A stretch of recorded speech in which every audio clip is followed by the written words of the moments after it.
Welcome. I'm going to talk about discerning the call to religious life. In a few seconds, you will see words on discernment. I invite you to pick out 4 words that speak to you.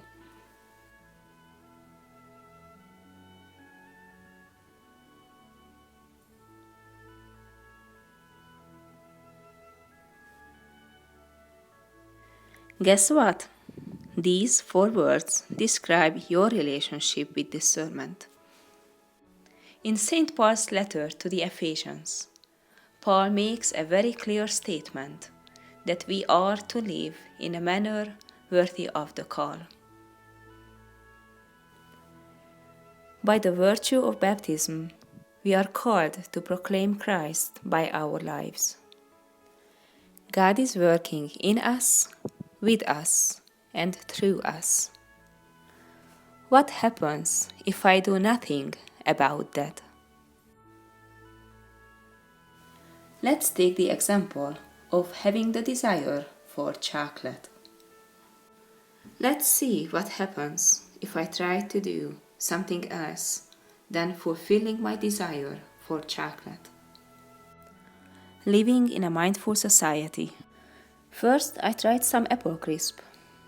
Then I tried to focus my attention on something else. But the desire was still there. I grabbed some fat-free pretzels, which I like a lot, but still it did not take my thoughts away from chocolate.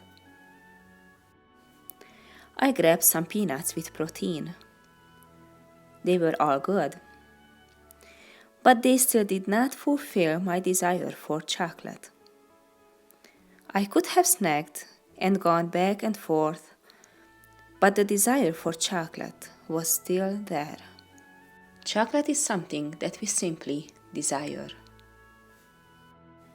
God's desire is that we love everyone. God has a desire for your life. To what is God calling you today? Do baptism. All of us has the responsibility to share the love of God.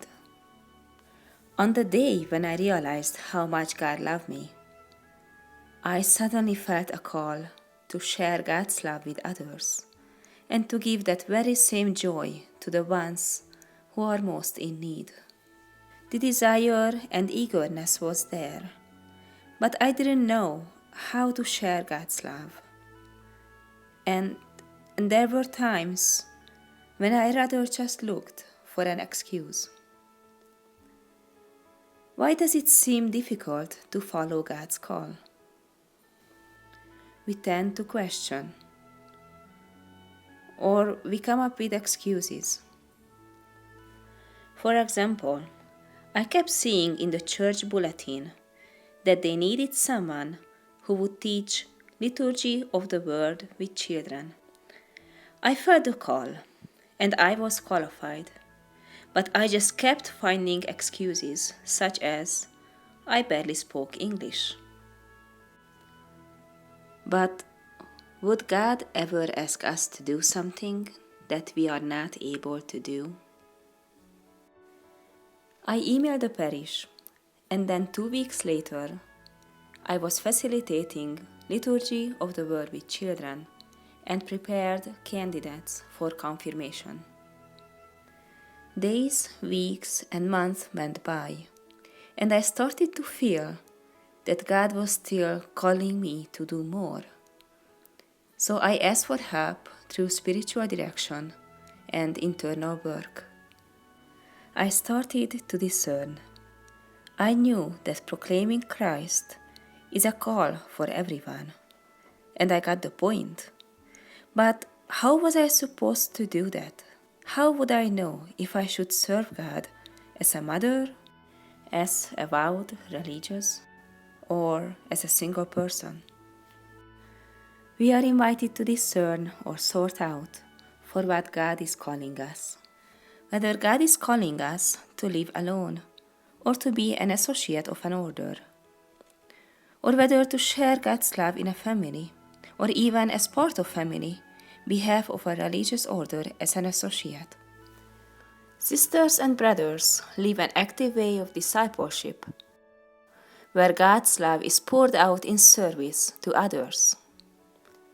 Nuns and monks seek and serve God in solitude and in communal settings.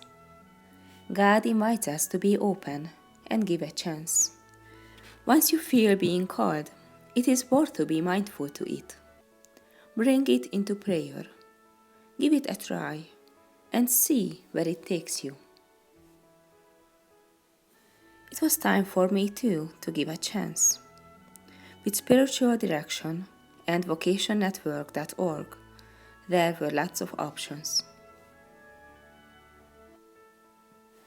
The 5 plates of chocolates represent the different religious orders. When discerning, look at the community's life of prayer, community, and mission, and see how it resonates with God's call for you. How do you know whether you are serving God's call? One sure sign is you can be your very best self.